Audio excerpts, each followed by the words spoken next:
La corrosión de las armaduras del hormigón se ha convertido en el principal problema económico de las construcciones civiles, poniendo en duda la efectividad de las herramientas de diseño que se han venido utilizando y provocando que muchas estructuras diseñadas para una vida útil de 50 a 100 años presenten graves patologías luego de 10 a 30 años en servicio. Estos procesos de deterioro pueden dividirse en dos etapas bien diferenciadas: A, de iniciación, durante la cual la velocidad de deterioro es lenta, y B, de propagación, durante la cual los procesos se aceleran sensiblemente y la capacidad portante de la estructura se reduce drásticamente. Para determinar el grado de afectación de las estructuras de hormigón armado debido a los procesos de corrosión, se aplican actualmente ensayos no destructivos como la medición de potenciales electroquímicos de corrosión, medición de la resistividad eléctrica del hormigón y medición de la velocidad de corrosión de las armaduras.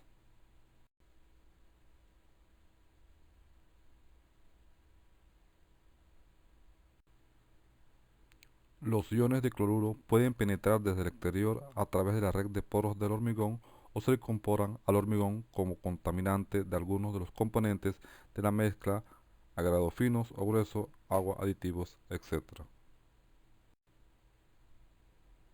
El pH del hormigón carbonatado se reduce a valores menores que 9. Una vez que el frente carbonatado alcanza la armadura, comienza la disolución de la película pasiva que protege el acero de la corrosión. En la actualidad existen diversas técnicas electroquímicas para la evaluación de la corrosión del acero en el concreto. La más sencilla y utilizada en campo es la medición del potencial eléctrico químico de corrosión.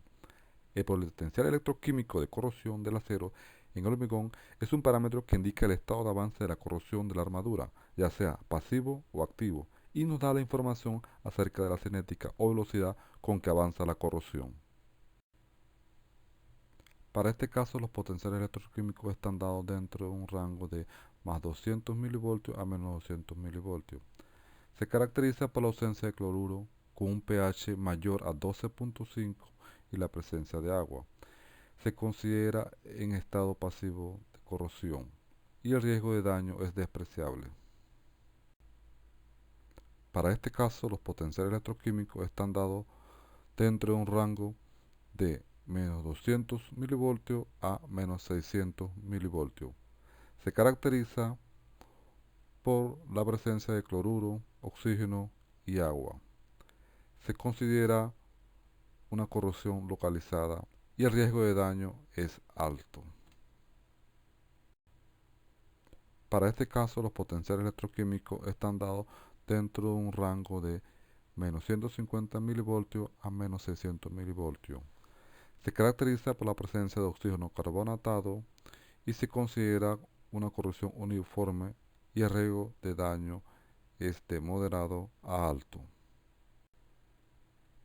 Para este caso, los potenciales electroquímicos están dados dentro de un rango de más 200 mV a menos 150 mV. Se caracteriza por la presencia de oxígeno carbonatado y en estado seco. Se considera una corrosión uniforme y el riesgo de daño es bajo. Para este caso, los potenciales electroquímicos están dados dentro de un rango de menos 400 mV a menos 600 mV.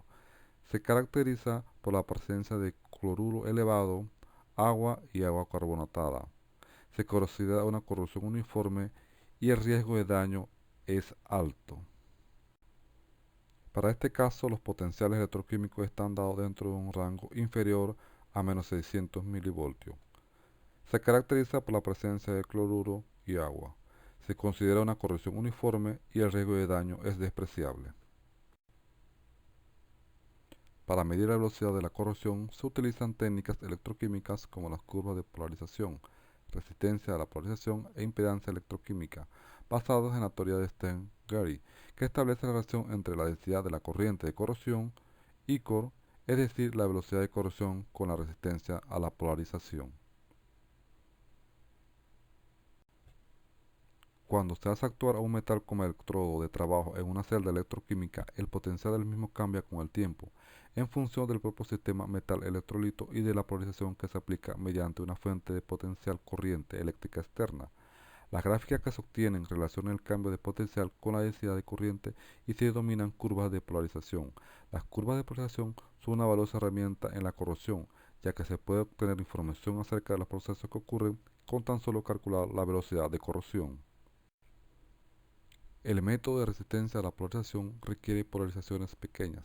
Se deduce a partir de la ecuación de Butler-Volmer, teniendo en cuenta que dicha ecuación presenta un comportamiento lineal en la curva de polarización, cuando E tiende a cero. Por analogía con la ley de Ohm, el cociente sobrepotencial entre la respuesta de corriente de E de I tiene dimensiones de corriente eléctrica, por lo que se conoce como la resistencia de polarización RP. El cálculo de velocidad de corrosión propuesta por Stern-Gerry está dado por Icor, donde beta es una constante definida por las pendientes anódica y catódica.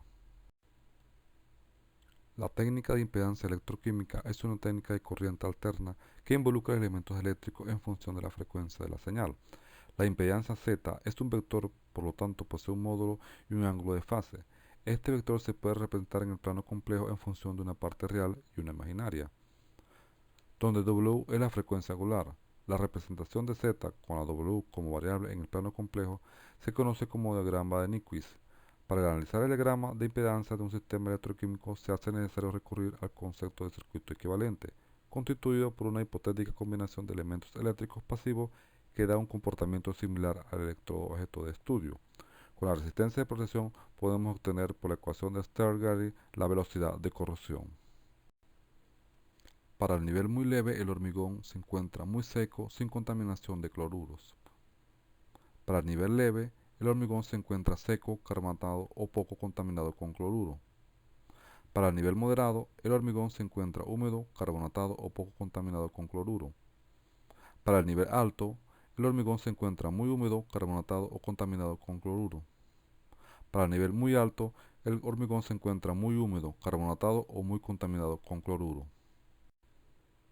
Entre las ventajas tenemos: 1. Se trata de una técnica no destructiva pues emplea bajas perturbaciones. 2. Proporciona velocidad de corrosión instantánea. 3. No hace falta instrumentación muy sofisticada pues solamente se necesita un potenciostato y en consecuencia es una técnica económica. 4. Para aplicar la metodología no hace falta personal altamente especializado. Entre las limitaciones tenemos: 1. Es necesario que el potencial sea estable. 2. Caída óhmica en sistemas altamente receptivos, lo que la hace poco recomendable. Y 3. Es necesario seleccionar una velocidad de barrido adecuada. ACTM sugiere 600 mV por hora.